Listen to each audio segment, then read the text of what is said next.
Hello students, next class में आपका स्वागत है। क्लास नंबर 3 हम कर रहे हैं fast revision business finance BCom fifth sem का सब्जेक्ट है ये। और लास्ट क्लास में हमने 2 चैप्टर फिनिश कर लिए हैं। अभी क्लास नंबर 3 है, इसमें चैप्टर करेंगे चैप्टर नंबर 3 जिसका नाम है कैपिटलाइजेशन, पूंजीकरण।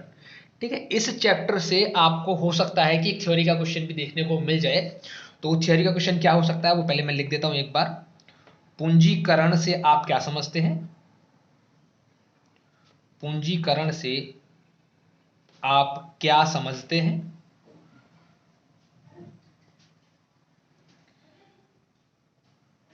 विभिन्न प्रकार की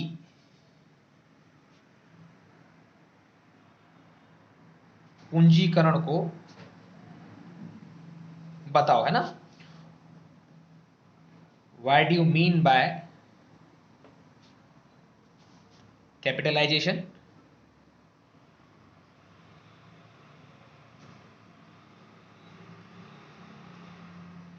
explain the different type of capitalization. ये क्वेश्चन हो सकता है आपसे थ्योरी में पूछा जाए। तो देर ना करते हुए इस चैप्टर को करते हैं हम स्टार्ट। सबसे पहले मैं आपको समझाने वाला हूं कैपिटलाइजेशन क्या होता है ना, कितने टाइप का है।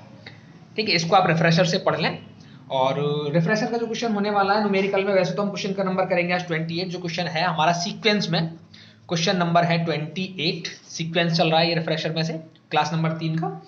और क्वेश्चन नंबर 28 है, स्वाति पब्लिकेशन का रिफ्रेशर है। वैसे तो मैं कोशिश करूंगा कि जब न्यूमेरिकल सॉल्व कराया जाए तो उसकी एक कटिंग जो है तो क्वेश्चन के ऊपर आपको शो हो जाए, जैसे लास्ट वीडियोस में शो हो रहा है वैसे ही आपको शो हो जाए इस बार भी। लेकिन इससे पहले हम समझते हैं कि कैपिटलाइजेशन के टाइप्स क्या है। ठीक है, तो सबसे पहले आप ये समझ लीजिए कैपिटलाइजेशन क्या है ना। शॉर्ट में आपको बता देता हूं मैं कैपिटलाइजेशन क्या है। कैपिटलाइजेशन आप ऐसे समझ सकते हैं कि हमने बिजनेस में जो भी धन लगा के रखा है, जो भी इन्वेस्ट करके रखा है ना, वो कितना करके रखा है, किस मात्रा में करके रखा है, उसकी क्वांटिटी क्या है या उसकी अमाउंट क्या है ना। ये जानना ही क्या है कैपिटलाइजेशन, आप ये समझ लीजिए बस। शॉर्ट में आपको इतना ही समझ में आ जाएगा कि बिजनेस में जो भी रकम लगाई गई है या जो भी फंड लगाया गया है वो क्या है, वो कैपिटल है।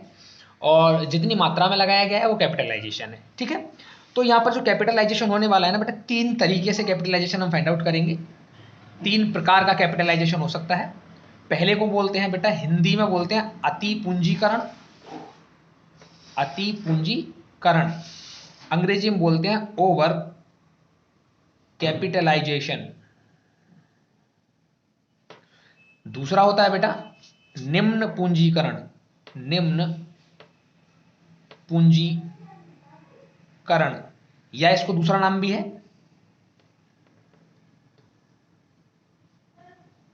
अल्प पूंजीकरण। मिनिमम कैपिटलाइजेशन या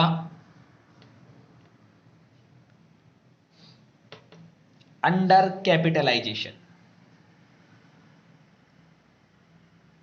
ठीक है, थर्ड वाला जो है बेटा उसको बोलते हैं उचित पूंजीकरण। अंग्रेजी में बोलते हैं इसको फेयर कैपिटलाइजेशन या ऑप्टिमम कैपिटलाइजेशन। ठीक है, ऐसे इसको बोला जा सकता है। तो ये 3 होने वाले हैं। तो किसी भी न्यूमेरिकल क्वेश्चन में या थ्योरी में आपको इन तीनों का एक्सप्लेन करना है। न्यूमेरिकल में तो बताना होता है हमको कि कौन सा पूंजीकरण है, ओवर कैपिटलाइजेशन है, अंडर कैपिटलाइजेशन है या फेयर कैपिटलाइजेशन है, और उसकी मात्रा कितनी है वो बताना होता है, और उसको सही कैसे किया जाएगा ये भी बताना होता है। लेकिन थ्योरी में आपसे ये पूछा जाएगा कि आप पूंजीकरण से आप क्या समझते हैं, विभिन्न प्रकार के पूंजीकरण को समझाओ। या फिर ये हो सकता है कि अल्प पूंजीकरण या निम्न पूंजीकरण में से डिफरेंस क्या है, या अति पूंजीकरण और अल्प पूंजीकरण का डिफरेंस बता दो, या तीनों में से कौन ज्यादा सही होता है किसी भी व्यवसाय के लिए। तो आप ये समझें कि अति पूंजीकरण भी ठीक नहीं होता है और निम्न पूंजीकरण भी ठीक नहीं होता। सबसे अच्छा माना जाता है उचित पूंजीकरण। ठीक है, चलिए, तो ये था थ्योरी का पोर्शन। थोड़ा सा उसको आप अपने रिफ्रेशर से पढ़ लें अच्छे से। हो सकता है कि थ्योरी में क्वेश्चन मिल जाए आपको। अब हम बात करने वाले हैं कि अब ये जो 3 सेट हमको दिए हैं, ये 3 सेट को हम कैसे फाइंड आउट करेंगे एग्जाम में बैठ के। जब न्यूमेरिकल हमारे सामने होगा तो उसको हम कैसे फाइंड आउट करने वाले हैं। ठीक है, तो वही मैं आपको समझाने वाला हूं एक्सप्लेन में थोड़ा सा। देखिए, सबसे पहले बात करने वाले हैं हम ओवर कैपिटलाइजेशन की, ठीक है। पहला पॉइंट जो है हमारा, जो पहला पॉइंट है हमारा वो है ओवर कैपिटलाइजेशन का अति पूंजीकरण।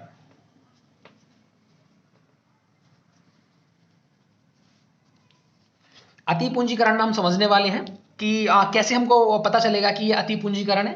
तो अति पूंजीकरण को पहले आप थोड़ा सा ये समझिए कि अति पूंजीकरण का मतलब है कि जितने की जरूरत है ना हमको, एक्चुअल में जितने की जरूरत थी हमने उससे ज्यादा पैसा इन्वेस्ट कर दिया। मतलब जितना पैसा इन्वेस्ट हमको करना चाहिए था, जितने की नीड थी या जितने के लिए हम प्रॉफिट कमा रहे हैं, हमारा पैसा उससे ज्यादा इन्वेस्ट हो चुका है। यही क्या है, यही है हमारा अति पूंजीकरण, ठीक है। चलिए, तो इसको हम ऐसे समझ सकते हैं कि नीड जो अमाउंट है कैपिटल की, वो मान लीजिए 1,00,000 रुपए है, लेकिन हमने जो इन्वेस्टेड अमाउंट रखी है वो 1,00,000 से प्लस में रखी है, लाइक 1,10,000 रुपए लगा के रखी है। तो इसमें 10,000 रुपए का जो है वो ओवर कैपिटलाइजेशन हमने करके रखा है, ठीक है। अब हम इसको कैसे पता कर पाएंगे कि भाई ओवर कैपिटलाइजेशन है? तो ओवर कैपिटलाइजेशन को पता करने के लिए या किसी भी कैपिटलाइजेशन को पता करने के लिए हमारे पास 3 तरीके हैं, ठीक है। वो क्वेश्चन पे डिपेंड करेगा कि आप उनमें से कौन सा तरीका लगाने वाले हैं। फिलहाल हम ओवर को समझते हैं बेटे। तो ओवर में पहला तरीका हमारे पास है कि हम जो है जो रेट ऑफ रिटर्न है उसके आधार पे हम फाइंड आउट कर सकते हैं। तो पहला तरीका क्या है, रेट ऑफ रिटर्न का, रेट ऑफ रिटर्न का तरीका है। तो रेट ऑफ रिटर्न में क्या होने वाला है बेटा, एक्चुअल रेट ऑफ रिटर्न जो है, एक्चुअल रेट ऑफ रिटर्न जो है वो कम होना चाहिए नॉर्मल रेट ऑफ रिटर्न से, ठीक है। जब ये क्वेश्चन आएगा तो मैं बताऊंगा क्या क्या फॉर्मूले हैं इसके। फॉर एग्जांपल समझ सकते हैं, एक्चुअल का मतलब जो आप कमा रहे हैं पैसा, उसका रेट ऑफ रिटर्न कम है किससे, नॉर्मल से। नॉर्मल का मतलब जो मार्केट में प्रचलित है, पहले से चल रहा है मार्केट में। ऐसे मान लीजिए ये तो आ रहा है 10% और ये आ रहा है 15%, तो ये क्या होने वाला है बेटा, ये होने वाला है ओवर कैपिटलाइजेशन। दूसरा भी तरीका है, अगर इंफॉर्मेशन रेट ऑफ रिटर्न की नहीं दी है क्वेश्चन में तो किसी और इंफॉर्मेशन दी होगी, दूसरा तरीका भी है। दूसरा तरीका है बेटा वैल्यू ऑफ बिजनेस का, वैल्यू ऑफ बिजनेस का तरीका है। अब वैल्यू ऑफ बिजनेस में क्या है बेटा, वैल्यू ऑफ बिजनेस में है कि एक्चुअल वैल्यू ऑफ बिजनेस कम होती है बेटा बुक वैल्यू ऑफ बिजनेस से, ठीक है। आपके पास जो क्वेश्चन आएंगे ज्यादातर वो रेट ऑफ रिटर्न के क्वेश्चन आने वाले हैं। वैल्यू ऑफ बिजनेस हुआ, वैल्यू ऑफ शेयर हुआ, ये थोड़े से अपर लेवल के क्वेश्चन होते हैं तो आपको नहीं पूछे जाएंगे, लेकिन फिर भी आप थोड़ा सा इसके बारे में समझ लीजिए। एक्चुअल वैल्यू ऑफ बिजनेस, मान लिया आपने 10,00,000 रुपए एक्चुअल बिजनेस ऑफ वैल्यू 10,00,000 की है, लेकिन वो कम है, आपने पैसा लगा के रखा, आपकी बुक वैल्यू बोलती है कि वो 12,00,000 रुपए का बिजनेस है, तो यहां पे क्या है, वो 2,00,000 रुपए का ओवर कैपिटलाइजेशन कर चुके हैं आप, ठीक है। चलिए, तीसरा क्या हो सकता है बेटा, अगर ये भी इंफॉर्मेशन नहीं दी है तो तीसरी इंफॉर्मेशन क्या है, वैल्यू ऑफ शेयर। आप शेयर के आधार पे भी अपने बिजनेस का पता लगा सकते हैं कि हमारा ओवर कैपिटलाइजेशन है, अंडर कैपिटलाइजेशन है। कैसे लगाएंगे बेटा, एक्चुअल वैल्यू ऑफ शेयर कम होती है बुक वैल्यू ऑफ शेयर से,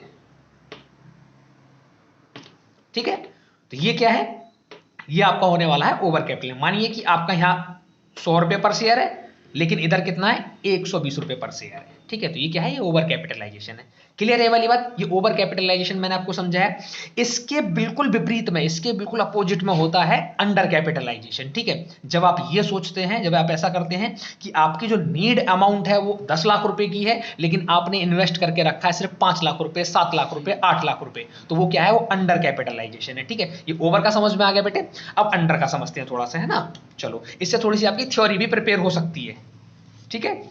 अगला क्या है बेटा, अंडर कैपिटलाइजेशन, जिसको बोलते हैं अति पूंजी, नहीं, निम्न पूंजीकरण, निम्न पूंजीकरण।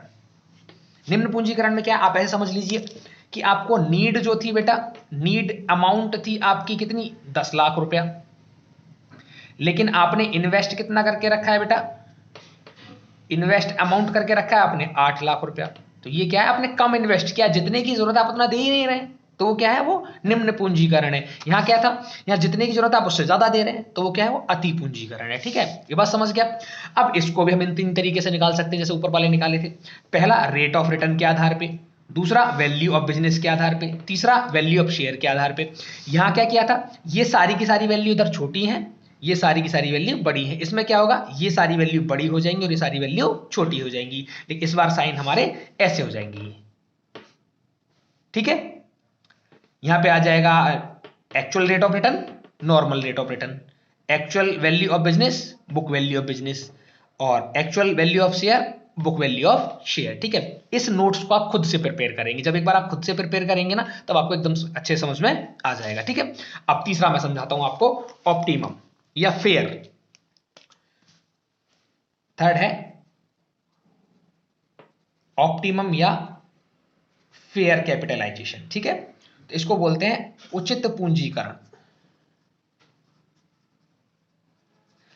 इसको मोटे तौर पे हम जान सकते हैं, ये ऐसा कुछ है कि जितने की नीड अमाउंट है, आपको नीड अमाउंट मानो 1 लाख रुपए की है, तो आपने जो इन्वेस्ट किया है पैसा, इन्वेस्टेड अमाउंट जो है बेटा वो भी कितने की है, 1 लाख रुपए की है। इसका मतलब क्या है, ये है आपका उचित पूंजीकरण। जितने की जरूरत है आप उतना ही इन्वेस्ट कर रहे हैं, उससे ज्यादा या उससे कम इन्वेस्ट नहीं कर रहे हैं। यहां पर क्या होता है, यहां चीजें होती हैं बराबर, यहां चीजें होती हैं बराबर। जैसे मानिए पहला हमने लिया इधर रेट ऑफ रिटर्न के आधार पे, रेट ऑफ रिटर्न के आधार पे, तो रेट ऑफ रिटर्न में क्या रहेगा बेटा, जो हमारा एक्चुअल रेट ऑफ रिटर्न रहेगा, एक्चुअल रेट ऑफ रिटर्न वो बराबर रहेगा नॉर्मल रेट ऑफ रिटर्न के। ठीक है, दूसरा बेटा वैल्यू ऑफ बिजनेस की बात करें हम, तो वैल्यू ऑफ बिजनेस में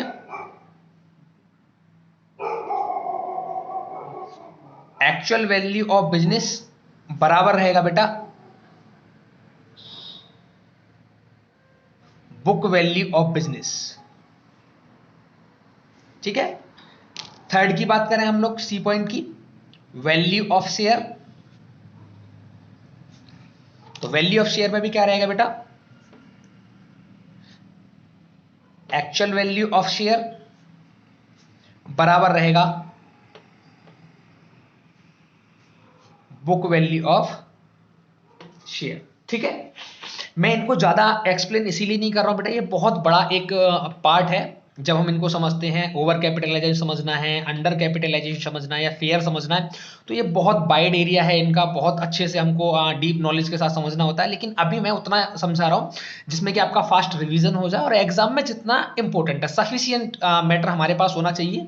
इतना नहीं होना चाहिए मैटर हमारे पास कि वो इतना लेंथी हो जाए कि हमको बाकी चीजें समझ में ना आए। तो छोटा छोटा समझ ले, जो ज्यादा इंपॉर्टेंट है उस पर हम फोकस करेंगे बस, और बाकी को थोड़ा थोड़ा समझते हैं। ठीक है, चलिए, तो ये बात समझ गए होंगे। ये क्या है बेटा आपका, ये है उचित पूंजीकरण, ऑप्टिमम या फेयर कैपिटलाइजेशन। ठीक है, इनमें वैल्यू बराबर होती है सारी की सारी। चलिए अब चलते हैं हम क्वेश्चन की तरफ, बिना वेट किए, है ना, टाइम बहुत कम है हमारे पास, तो उसी के अकॉर्डिंग हम चलेंगे सीधा क्वेश्चन की तरफ। अब जैसे जैसे क्वेश्चन रहेगा वैसे वैसे हम देखते हैं क्या हमको करना पड़ेगा। ठीक है, चलिए, तो क्वेश्चन नंबर है बेटा 28। क्वेश्चन है रिफ्रेशर का, स्वाति पब्लिकेशन का रिफ्रेशर है बेटा ये, और क्वेश्चन नंबर है 28। वैसे तो वीडियो जब आप देखेंगे, क्लास जब देखेंगे आप, तो उसमें आपको क्वेश्चन की जो वो है क्वेश्चन जो आपको दिख जाएगा, उसका कटिंग आपको दिख जाएगा। ठीक है, मैं क्वेश्चन को पढ़ता हूँ अब, और फिर देखते हैं क्या है क्वेश्चन में। देखिए क्या लिखा है, विभव लिमिटेड ने पिछले 5 वर्षों में क्रमशः 50,000 रुपए, 37,500 रुपए, 68,750 रुपए, 77,500 रुपए तथा 60,000 रुपए का लाभ कमाया। एक कंपनी है 5 सालों में प्रॉफिट कमा रही है, और उन्होंने प्रॉफिट का दिया हुआ है कि उन्होंने पर ईयर में कितना प्रॉफिट कमाया है, और कंपनी पर आय कर की दर 30%, जो टैक्स लग रहा है कंपनी पर, जो इनकम कमाती है कंपनी, उसका 30% टैक्स में पे करना पड़ता है बेटा।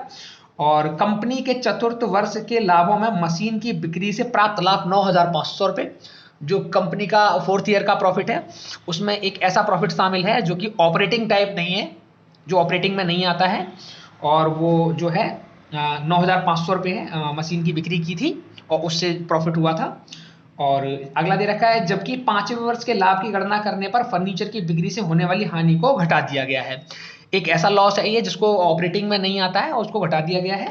ठीक है, तो आगे बोल रहा है वर्तमान में आगे उसने बोला बेटा वर्तमान में समान प्रकार के व्यवसाय में पूंजी प्रत्यय दर 16% है, जो नॉर्मल रेट ऑफ रिटर्न है मार्केट के अंदर वो 16% है, और कंपनी के पूंजीकरण की राशि ज्ञात कीजिए। यह भी ध्यान रखिए कि दूसरे वर्ष में 4 महीने की हड़ताल रही है।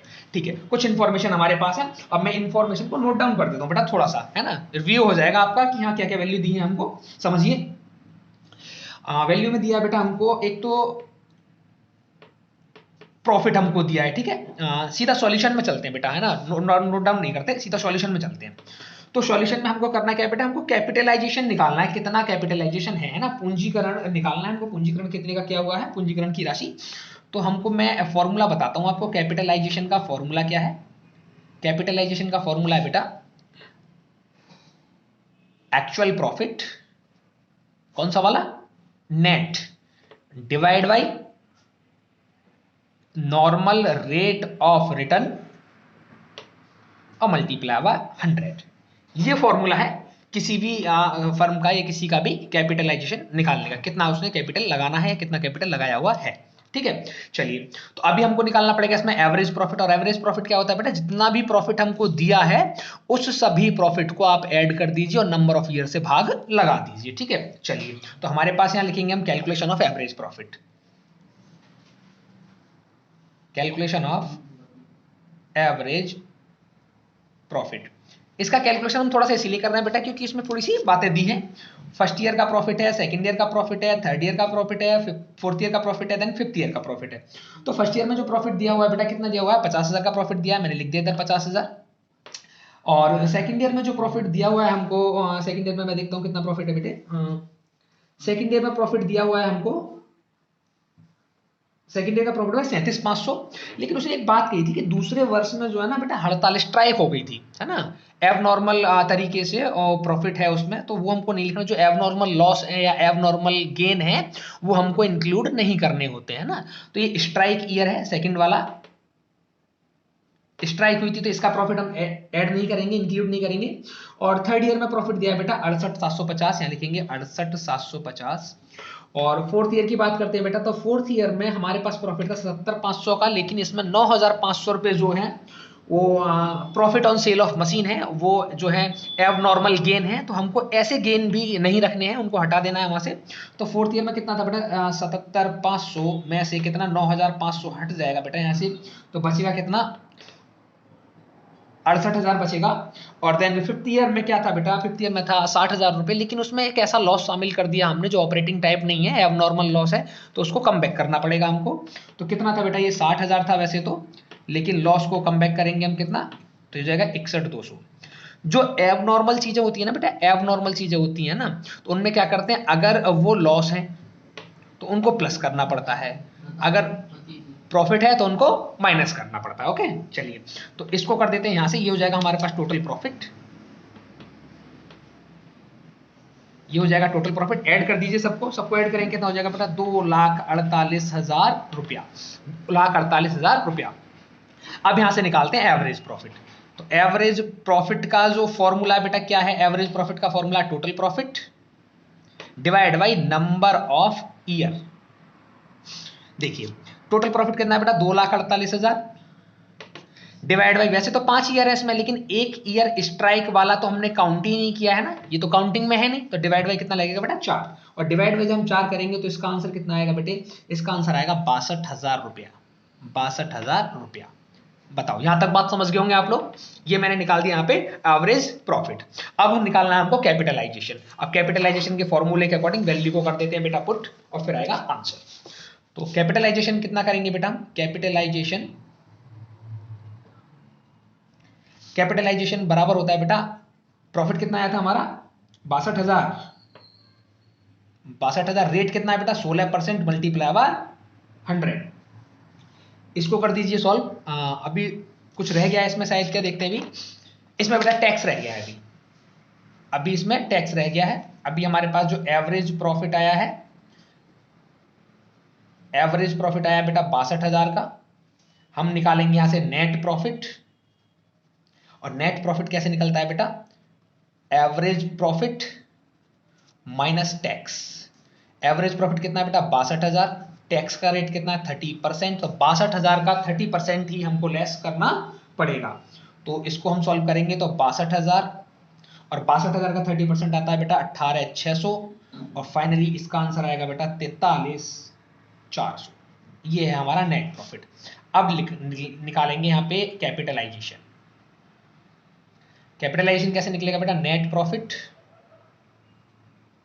Divide by rate multiply by 100। Net profit कितना है? 43,400। रेट कितना है बेटा? 16% मल्टीप्लाई बाय 100। इसका फाइनली आंसर आ जाएगा बेटा 2,71,250। इतने का कैपिटल है। क्लियर है बात? ना ओवर है ना अंडर है, ऐसा कुछ नहीं पूछा है उसने, सिर्फ इतना पूछा है कैपिटल कितना है वो बता दीजिए। तो कैपिटल कितना है? 2,71,250 का कैपिटल है। क्लियर है वाली बात एकदम आपको? ठीक है, चलिए नेक्स्ट क्वेश्चन देखते हैं हम। नेक्स्ट क्वेश्चन है क्या? देखिए क्वेश्चन नंबर 29 है। मैं साथ के साथ इंफॉर्मेशन कॉपी करता रहूंगा, वैसे आपको ऊपर शो हो जाएगा क्वेश्चन अगर उसमें इतना जगह है तो। कंपनी का कुल पूंजीकरण 20 लाख का है, तो कैपिटल जो है कंपनी का, कैपिटल जो है वो कितने का है? 20 लाख रुपए है, इधर लिख लिया हमने। और कंपनी की औसत वार्षिक आय 3 लाख रुपए है। जो एवरेज इनकम है वो कितनी है बेटा? 3 लाख रुपए। एवरेज इनकम 3 लाख है। बाजार में इसी प्रकार की अन्य कंपनियों के लिए पूंजीकरण दर 20% है। जो और नॉर्मल रेट है, नॉर्मल रेट ऑफ रिटर्न बोलते हैं बेटा इसको। नॉर्मल रेट ऑफ रिटर्न कितना है बेटा? 20% है। इसके अलावा कंपनी के विनियोगकर्ता प्रबंधकों से अपेक्षा करते हैं कि उनकी पूंजी पर कम से कम बाजार प्रचलित दर के बराबर प्रत्यय उपार्जित करें। उपरोक्त दशा में बताइए कि क्या कंपनी अति पूंजीकरण है? आपको फाइंड आउट करना है बेटा। क्या फाइंड करना है आपको? पहला तो कि कैपिटलाइजेशन कैसा है। सेकंड में बोला है उसने कि अगर कैपिटलाइजेशन ओवर कैपिटलाइजेशन है तो उसकी क्वांटिटी क्या है। और नंबर 3 पूछा उसने कि इसको सामान्य स्थिति में लाने के लिए, फेयर कैपिटल बनाने के लिए आप क्या करेंगे। ठीक है, ये इंफॉर्मेशन आपके पास है।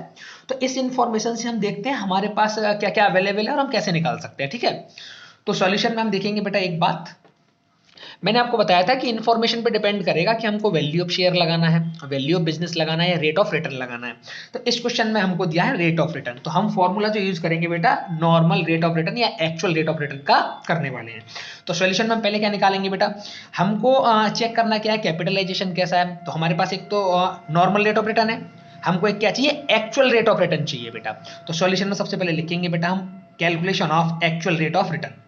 लिख देते हैं बेटा इधर कैलकुलेशन ऑफ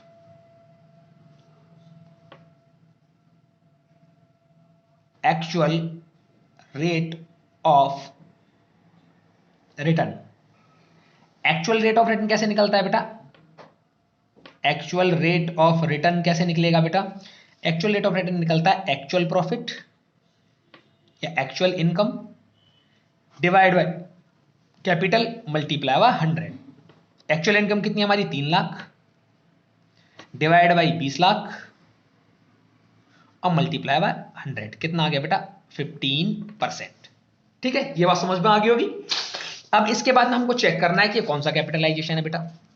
देखो हमने लिखा इधर normal capitalization, normal rate of return, normal rate of return.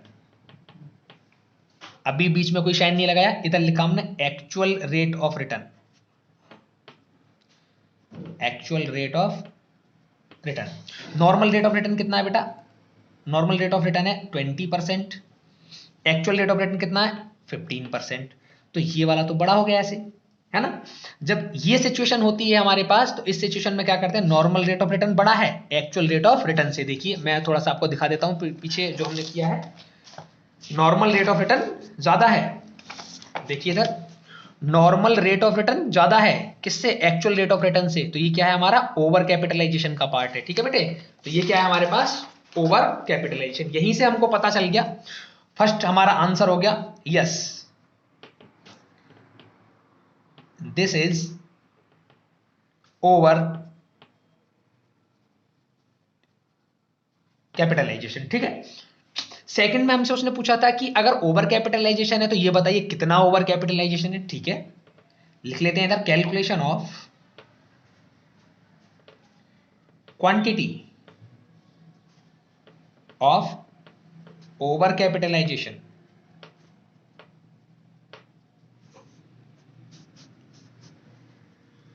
कैसे पता लगाएंगे कितना ओवर कैपिटलाइजेशन है? बेटा हमारा जो एक्चुअल कैपिटल है, कितना एक्चुअल कैपिटल है हमारा? 20 लाख। तो हमको क्या चाहिए? Normal capital. नॉर्मल कैपिटल कितना होना चाहिए? देखिए नॉर्मल कैपिटल कैसे निकालेंगे बेटा? नॉर्मल कैपिटल निकालने का तरीका क्या है बेटा? नॉर्मल कैपिटल निकालने का तरीका क्या है बेटा? Profit upon normal rate of return multiply by 100। Capitalization का ही फॉर्मूला है ये, बस नॉर्मल लिख दिया है इसमें। कितना प्रॉफिट है हमारा? हमारा प्रॉफिट है बेटा 3 lakh, divide by rate of return कितना है? 20%, multiply by 100। Normal rate, actual वाला नहीं, नॉर्मल वाला, ठीक है। अब इसको करते हैं हम सॉल्व।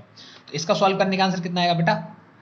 15 लाख रुपया, ठीक है। हमने कैपिटल कितना लगाया है? 20 लाख। नीड कितने की है? 15 लाख की। तो कितना एक्स्ट्रा है? 5 लाख। तो ओवर कैपिटलाइजेशन कितना हो जाएगा बेटा? ओवर कैपिटलाइजेशन कैसे निकालते हैं? Actual capital minus normal capital. Actual कितना है? 20 लाख। नॉर्मल कितना है? 15 लाख। तो कितना आ गया आंसर? 5 लाख रुपया। क्लियर है वाली बात? अब उसने थर्ड में पूछा था हमसे, ये सेकंड पार्ट खत्म हो गया बेटा हमारा, ठीक है। अब उसने थर्ड में पूछा है कि अगर ये 5 लाख रुपए एक्स्ट्रा हैं तो आपको क्या करना चाहिए? आप कैसे इसको फेयर बनाएंगे, कैसे आप इसको ऑप्टिमम बनाएंगे? तो एक तरीका तो ये है कि बेटा इस 5 लाख जो एक्स्ट्रा इसको बाहर निकाल लीजिए आप, है ना, बाहर निकालिए, बराबर हो जाएगा। लेकिन ऐसा नहीं करना चाहिए। हम कैपिटल अगर अपनी घटा देंगे तो बैलेंस शीट का सीक्वेंस है वो बिगड़ जाएगा ना, असेट्स ज्यादा हो जाएगी, कैपिटल कम रह जाएगी। कैपिटल नहीं घटा सकते, तो हम क्या करेंगे? अपने प्रॉफिट को बढ़ाएंगे। हम जो हमारी इनकम है उस इनकम को हम इंक्रीज करेंगे। तो इनकम जितनी ज्यादा इंक्रीज होगी उतना हमारा कैपिटलाइजेशन का जो फैक्टर है वो बैलेंस होता चला जाएगा, ठीक है। चलिए तो हम क्या करेंगे? Increase income for optimum capitalization, है ना। लेकिन कितना इनकी इनकम इंक्रीज करेंगे हम, वो हमको समझना है बेटा। अब देखिए हम लोग अभी एक्चुअल में प्रॉफिट कितना कमा रहे हैं बेटा? एक्चुअल प्रॉफिट कमा रहे हैं हम 3 लाख, ठीक है। जो एक्चुअल रेट के अकॉर्डिंग कितना है? एक्चुअल रेट कितना है इसका? एक्चुअल रेट है इसका 15%। लेकिन मार्केट में और भी बिजनेस है हमारे जैसे जो कितना कमा रहे हैं? नॉर्मल रेट कितना चल रहा है बेटा? नॉर्मल रेट चल रहा है 20%। इसका मतलब हमारा जो रेट है ना 5% कम है। अभी हमको अपनी इनकम को 5% और बढ़ाना पड़ेगा, बस इतना समझ लीजिए। हमारा 15 चल रहा है, नॉर्मल 20 है, हमको 5% और बढ़ाना है। ये हमारा जो 3000 है ना बेटा, ये 3 लाख जो है, ये 3 लाख जो हमारा किसके बराबर है? ये 3 लाख हमारा किसके बराबर है बेटा? ये है हमारा 15% के बराबर। हमको चाहिए 5 के बराबर। तो इंक्रीज्ड बाय कितने से करेंगे बेटा? 3 लाख डिवाइड बाई 15 और मल्टीप्लाई बाय 5।